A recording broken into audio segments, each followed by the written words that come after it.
How's it going, dudes? Peer pressured into drinking in a recreational setting and need an out? Well, nothing has gotten your boy out of more scrapes than the ever-reliable guys. I only drink competitively. Yes, despite hating literally every single alcoholic beverage I've ever tried, much like a game of Bean Boozled, if someone proposes to make a game out of it, then you'll see me tossing those puppies back with both direction and magnitude. Oh yeah!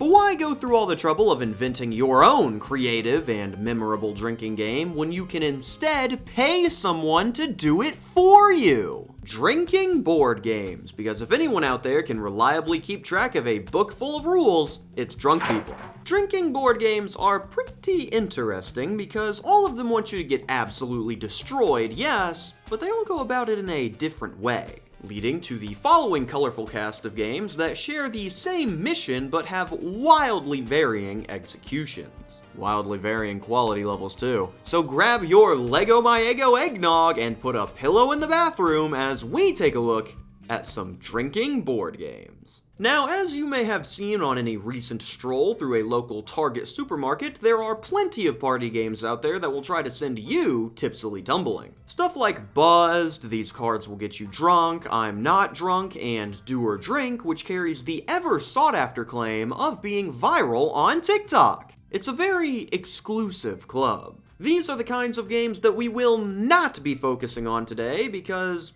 well, quite frankly, they're not stupid enough. The only interesting thing going on here is that Buzzed was also made by the What Do You Meme people, and that's more because of the meme machine than anything else. We also won't be looking at any games that are just a collection of already existing games like Adult Drinking Games Compendium here. As if you're really in the mood for playing such classics as Blind Ignorance, Sticky Toffee Pudding, Fizz Buzz, Zoo Time, Timber, The Adverb Game, Ibble Dibble, or Wink Death, then you can just look those up. I did go find the rules for Wink Death because of the name, and it seems incredibly frustrating and very funny. Highly recommend. No, what we're going to be focusing on here are games that have that flair, that charm, that whack crap that makes you look at it and go, oh, that thing has got to just be awful. Pass Out. Don't follow the instructions too closely or else you won't be able to start the game. Pass Out is the 1962 title that claims to be the world's best-selling adult drinking game, backing that claim up by being one of the first mainstream drinking games to hit the market.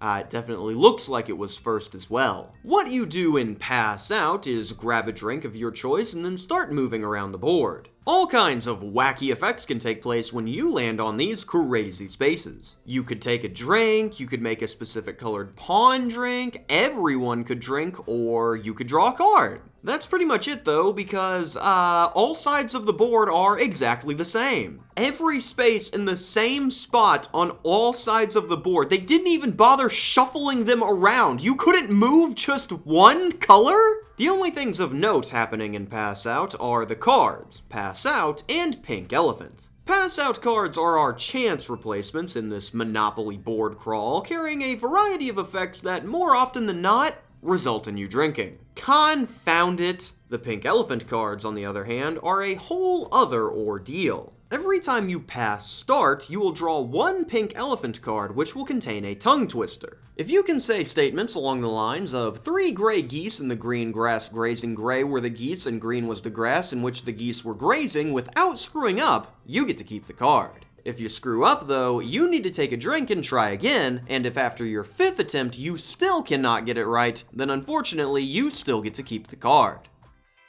Huh? Yeah, even if you fail, you still get to keep the card, which means that the winner of this game is going to be determined by who passes go 10 times the fastest. So long as they can keep their drink down, that is. Which you really should have no trouble with thanks to the last couple of rules. 1, minors forbidden to play this game, and 2, not intended for use with alcoholic beverages. Sorry boys, looks like we're drinking pasta tonight. My apologies everyone, it appears that I have confused the game that encourages you to take adult drinks and is literally called Pass Out as some sort of alcohol-themed title, when they are in fact referring to High C Fruit Punch. That's my bad. advertisement! No, not a sponsorship, it's Bottoms Up, presented by Colt 45 Malt Liquor. You know, I'm surprised more people don't try the presented by tagline nowadays. I mean, we could have Candyland presented by Milky Way, or Risk presented by Lockheed Martin. Bottoms Up sees players take the role of new college students as they begin their rigorous studies. Move around the board, answering questions and engaging in all sorts of wacky antics. The first player to receive 30 credits successfully finishes their first year of college. Whether those actually go towards your major or you spend a semester in imagining the Middle Ages depends on if you went liberal arts or technical. In Bottoms Up, you move around the campus and end up stopping at iconic collegiate locations like the dormitory, Building 1, and Building 2. But before you get set in for your first year living here, we have some ground rules set up from the boys up top. Firstly, taking a drink of the sweet, smooth, robust flavor of Colt 45 malt liquor, it works every time, means that you have to bottoms up 1 glass of Colt 45 malt liquor, that dynamite taste. The recommended starting glass size is therefore around the 4 to 6 ounce glasses area, but if you're more of an advanced board gamer, then you can start off a little larger. Second, if you are not of legal drinking age, 1, what are you doing here? And 2, you should replace that glass of Colt 45 malt liquor Billy D. Williams approved with a glass of milk, some prune juice, or a similarly vile concoction. I've decided to go back to the classics with some straight olive oil. And 3, the minimum length of time for a kiss should be agreed upon prior to game start, with a minimum of 10 seconds of smooching to get things going. I don't know why I need to make out with my Colt 45 malt liquor before I drink it. The strong beer for real men. The board carries some challenges that relate to whatever college area you are in at the moment, as well as some challenge cards to really push your limits. Like smoke 2 cigarettes simultaneously, put an article of your clothing on backwards, and do a Jack Benny imitation for 30 seconds. You know, Jack Benny, comedic titan, master of the deadpan. What, we don't watch 60-year-old movies anymore? Well. And that's about all there is to Bottoms Up, presented by Colt 45 Malt Liquor. If you want to try this one for yourself, good luck. Info on the game is quite scarce, but Colt 45 Malt Liquor can be found at any of these fine retailers. Colt 45 Malt Liquor. It works every time.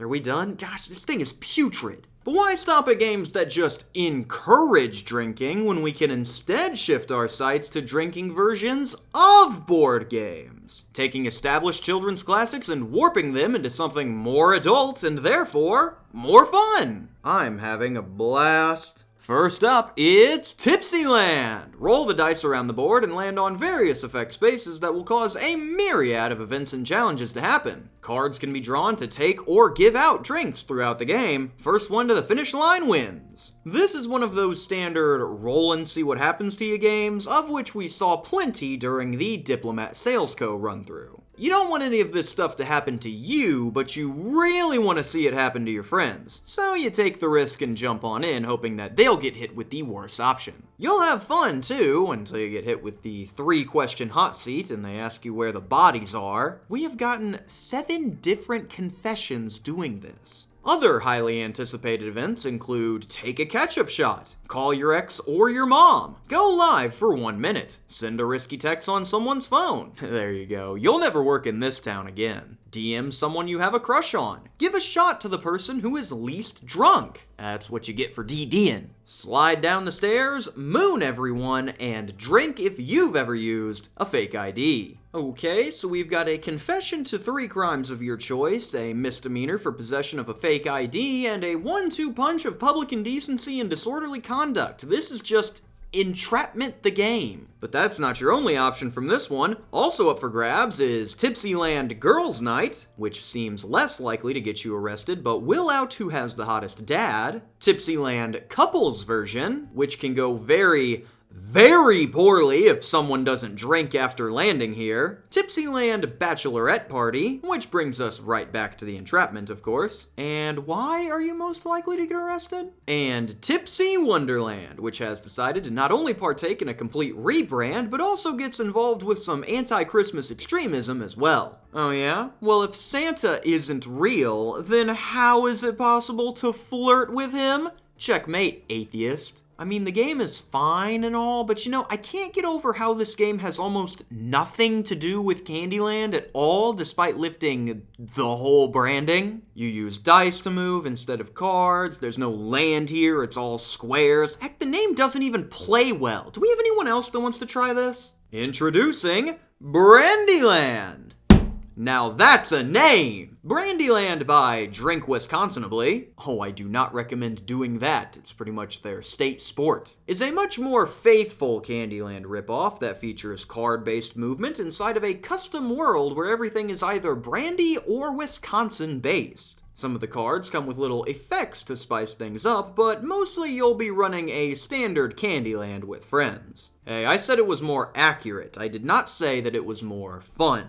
Utilize everything at your disposal to get to the end fast, whether that's by taking a cab or, oh, let me just squeeze past you. I literally said that exact phrase 3 days ago, word for word. But Candyland isn't the only game being hit by the buzzed bug. Why don't we take a shot or two with Snakes and Bladdered? I'll give that a 5 on the name. Slot it between the last two. Snakes and Bladdered sets itself apart from the games we've covered thus far by coming on a transparent glass board. Doing so because each player's playing piece is the shot glass that they will be using to down whatever nonsense you decide to poison yourself with that night. That's right, only shots this time around. This is no longer casual drinking. We've reached competitive drinking. Dotted across the board are some truth or dare spaces, as well as some snake bites that can end up sending you back if you land on them. And originally, I was going to be upset that there were no ladders included in the mix, but then I remembered that they never advertised any ladders, so that one's on me for assuming.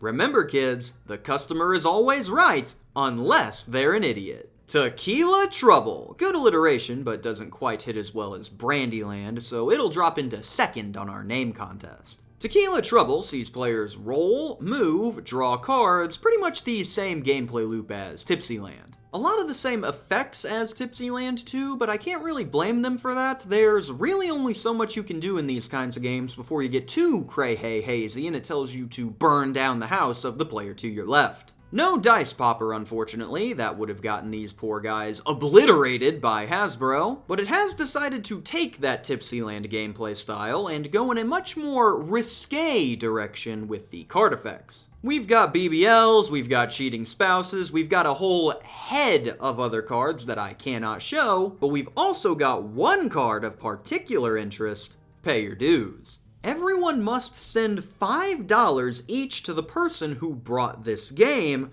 or quit playing, bye! This is revolutionary! If you can get a sizable group together and play this at least twice, then there's a pretty solid chance that you could make money from buying this game! It's not a purchase, it's an investment! Trick your friends into playing, get them drunk, and then take their money. Hashtag grindset. But if it's business that we're drinking to tonight, then we cannot forget the classics. Ladies and gentlemen, it's Drunkopoly! Very obvious nameplay, but it still works for what they're going for. I'll put it above Snakes and Bladdered. Drunkopoly! No buying properties, no building houses, no railroads, no utilities, no chance, no community chest, no taxes, no jail, no free parking, no money, no trading. Where exactly does the opoly come into play here? Oh, of course. Silly me. The board is square. In Drunkopoly, you do pretty much the same thing as the other ones. Roll, drink, move, drink, sit down, drink, stand up, drink, with the only difference coming from the cards that you can draw from the piles. Pile 1 is your standard challenge deck full of wacky shenanigans, but Pile 2 has you try to read a full limerick in one try with the punishment of having to finish the rest of your hams if you fail. Dang, a unique mechanic? We truly are spoiled. Now, if you can pull yourself out of the swimming pool of liquor you've dove in, I'd like to direct you back to the board. As you can see here, we have some beautiful illustrations of bathroom people indicating the effects of each space. In fact, the designers were so proud of these designs that they repeated them 4 times in the exact same order. Every single side of the board is exactly the same spaces in the same order, with the only variance being that this space is where you start. Heck, this shouldn't even be a square. You could have saved some money by cutting out the rest of this and just making it a line.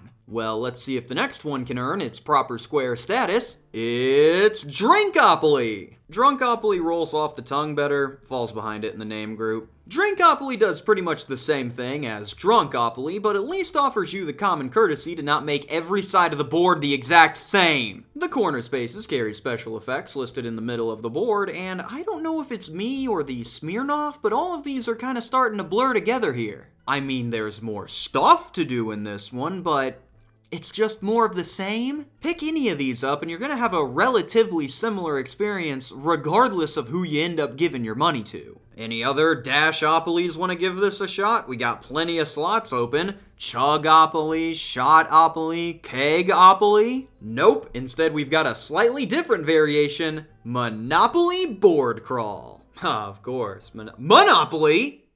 That's an official version! Yes, Monopoly Board Crawl, brought to you by Hasbro Gaming, is an official Monopoly title that sees you move around the branded Monopoly board, throwing them back in exchange for lucrative properties. The person with the most deeds, once everyone gets around the board, wins. Alright, so we've got one that's actually tried to do something a little different here, as instead of just moving around the board and randomly drinking like the box claims you do, the alcohol serves a secondary function here as well.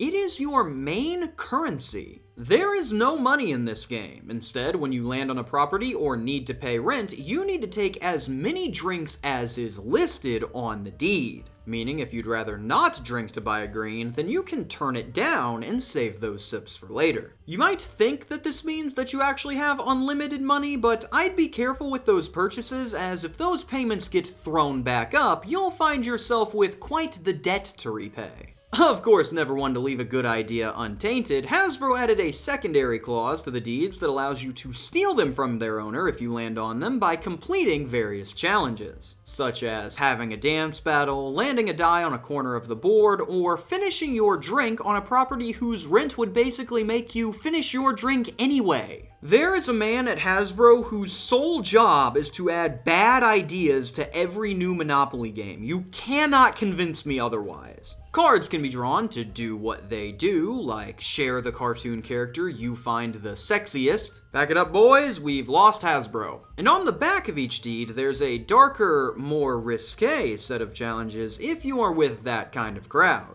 It even comes with its own custom tokens, each one having its own personality. Oh, fantastic! We can't forget about iconic Monopoly character, this guy. But Hasbro is not the only one trying to shake up the formula when it comes to drinking games, as a few groups have decided to take that idea of a drinking board game and expand the concept beyond the roll and drink wall we've slammed into going 65 through an intersection. Case in point, Drinkkill. Move around the board, taking on challenges, gathering items, and screwing over other players in order to reach the finish first and become the winner. A more complicated title than what we've dealt with so far, Drinkkill sees you select your character from this lovely gaggle of goobers who each come with their own unique power and embark on your jaunty journey. The main thing you'll be doing in this one is, shocker, drinking, this time being in the form of shots from either the cards or the waterproof board. Each of these symbols will cause you to either take a shot or be eliminated from the game. And seeing as there are 18 of these spaces in addition to the 12 pub spaces that make you take a shot with an opponent, it is very likely that people will begin to drop out at some point. First to make it to the finish, after 30 shots it'll be last one left alive. But those aren't the only things going on, as we also have 3 different types of cards to work through as well. The challenge deck is pretty much what you've come to expect from this type of game, but where things get interesting are the item and STD cards. Yes, you can nab an STD from this one. Welcome to the club, Drinkkill. You'll be seated right next to adultery. The item and STD cards function much the same, carrying effects that you can play to hamper your opponents via either drawbacks or drinks. And as a little bonus, there is no limit to the amount of cards you can play on one turn, and of course, they stack. You can even mix and match the cards too. This demo combo will force another player to take 2 shots and chug a whole glass of wine without being allowed to back out and lose even if they wanted to. not even going for the kill here, just an all-around screw you, buddy. But if you still wanted to play with your friends and don't feel like dying along the way, then there is an option for you. The Nerd. The Nerd is saved for a DD or sober individual and does not have to drink at any point. Meaning that, yeah, he is absolutely going to win the game, but you don't have to count it. It's kind of like giving your little brother a controller that isn't even plugged in. Man, I am rocking this. If you find yourself feeling a more fantasy-style adventure, though, then you can hit the tavern floor with Heroes of Barcadia. The most unique title we've seen so far, Heroes of Barcadia has players set up a tile-based dungeon to crawl around where they will face fierce monsters, gain valuable loot, and nab items they can use to hamper the other players. The first one to take out the Grand Drink Guardian and reclaim the Stolen Drink Hoard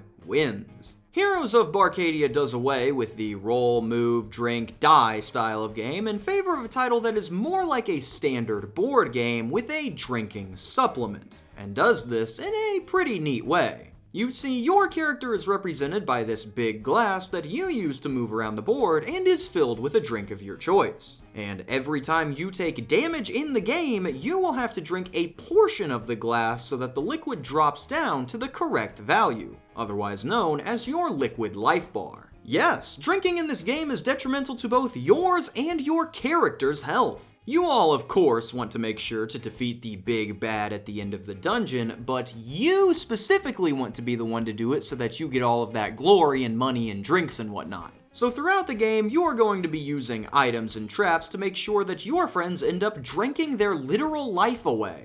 Each monster comes with its own stats, design, and loot. Each character comes with its own unique power. Overall, not too deep, not too simple. The tile-based board does help it out with replayability, and this is the first one I've seen that encourages just a chill night of drinking with friends and not getting blacked out in 10 minutes. Which is absolutely not what I'm looking for. Remember, I only drink competitively. Well, if it's a competition you want, then it's a competition you'll get with Drinkapalooza, a board game that combines the fun of several drinking games into one. Roll around the board, take on challenges, and down your drinks. The first one to collect 6 bottles wins. Okay, so I already know how to play all the drinking games.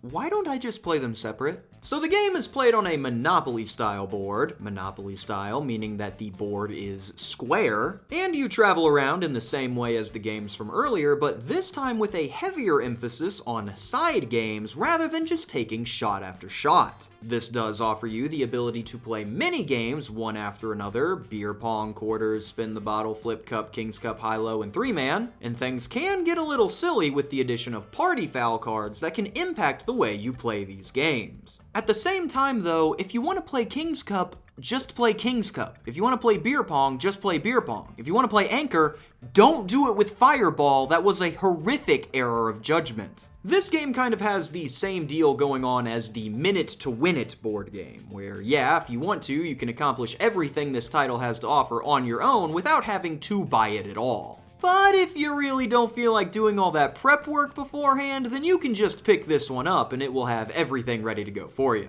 Except for the cups, it apparently does not come with the cups. Those might be important. It could help first-time players get accustomed to the rules of these games, but at the same time, you could just look those up too. What you can also look up while you are there are some ideas for other drinking board games, like, for instance, a bunch of them that you can very easily just draw onto a big piece of paper and enjoy for free. Yes, thanks to the wondrous powers of the digital world, you can absolutely just head to Google Images, look up drinking board game, and immediately be met with title after title of random drinking games that have been pinned down for you to be inspired by. So you can either head online, spend $40, wait a week, and receive a game that is very similar to all of the other ones, or you can head online, grab a sheet of construction paper from the Dollar General, take 30 minutes, and create your own personal game based on dozens of free ideas. Heck, just from a 5-minute search, I have managed to find such hits as Blackout Board, Let's Get Drunk, Let's Get Wasted, Girls Night End, Tipsy Land, which might be in violation of copyright, Blackout, Blacked Out, Drink Up Grinches, and Shots and Ladders, which is a way better name than the one from earlier. Most of these are remarkably similar to the published games that we have previously covered, and some of them even predate those that they share space ideas with. Most likely due to how there is only so much you can possibly do in these when your game is literally just roll, move,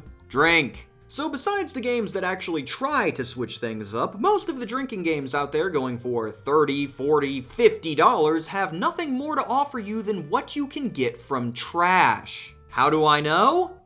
Actual trash. This is a game that I dug out of the quite literal garbage approximately 4 years ago. What you do is roll, move, and drink. First person to the end wins. So to offer context to the whole dug it out of the trash thing, at the end of our junior year of college, we went around the Butler campus and noticed that the rich freshmen were kind of just getting rid of perfectly good stuff. My buddy found an entire boxed table set that went completely unopened, so we decided to look around and see what other nonsense we could come across. Sort of like an American Pickers for who could find the most ridiculous item, I believe one of us found a fully functional 60s style mini fridge. During this process, I stumbled across an art binder. No name, a few drawings, and tucked in there folded nice and neatly was this little beauty that we decided to try playing later that night. Not a single person made it out of that game all right. Everyone was destroyed. So what does one man's trash have to offer potential treasure hunters, and why is this title not recommended for those looking to stay of sound mind? Well, it offers pretty much the same stuff as the other roll and drink options that we've exhausted up to this point, but carries 2 things to remember. 1, Aaron is the shortest, and 2, this corner was designed by a terrorist. So on your way through the first line, it's all very simple stuff. Tallest drinks, never have I ever, arm wrestle, easy low stakes fun meant to lure you into a false sense of security. Then you get yourself into the corner and the game decides that now it is time to die! Located in this 6-space corner are more fun things, youngest drinks, flip a coin, a safe space, and then randomly upping the ante on what has so far been a pretty mild adventure are chug the rest of your gosh dang beer, shotgun an entirely new gosh dang beer, and if you can believe it, go back 6 spaces, which puts you right back at the start of the gosh dang corner. And since you can only roll 1 die to move, that means once you land here, you now have a 50% chance of either finishing an entire beer or going right back to that exact same roll. And there is absolutely nothing stopping you from hitting both of these spaces and getting sent back again anyway. If you couldn't tell, we had a monumental struggle getting past this little obstacle. What's even better is that once you do finally make it past this atrocity, you can rest easy knowing that a little further down the road is a space that will make you start the entire game over, bringing you right back into the clutches of the corner as you ride the downward spiral. Oh, this is just the orphan problem again. I thought we finally got rid of them. In that run-through, the first 3 people that actually made it past the corner immediately got hit by this start-over space, and nobody actually made it past this point on the board until we were about 45 minutes in. That was ugly. We have run a few more games of this since that nightmare, and while none of them were as bad as that initial run-through, you don't exactly make it out of this one feeling well. If you want to give this one a shot or two for yourself, I've ported it to Tabletop Simulator under the name Get Trashed. I feel like that fits in line with the rest of the genre swimmingly. As for what we can learn from this alcohol extravaganza, if you are going to play a drinking board game, then you might as well create your own to give it a personalized touch that you can't really get from a $50 Amazon purchase. It will be much more memorable, you can make it as unbalanced as you want, and we can have even more board games out there that make fun of Aaron for being short. You can also play your custom game with actual alcohol, which the other games are all too keen to remind you you should never do. If you do decide to take that on though, always remember to not only drink responsibly, but only drink competitively. Signing off for a Hasbro-approved case race, I am KamSandwich. Thank you for watching and have a fantastic day. A special thank you to my suppliers, staff, and chefs over at the deli, as well as the media preservers helping me get these rare games ported for the public to enjoy. If you'd like to join the crew, you can take a look using the link in the description below.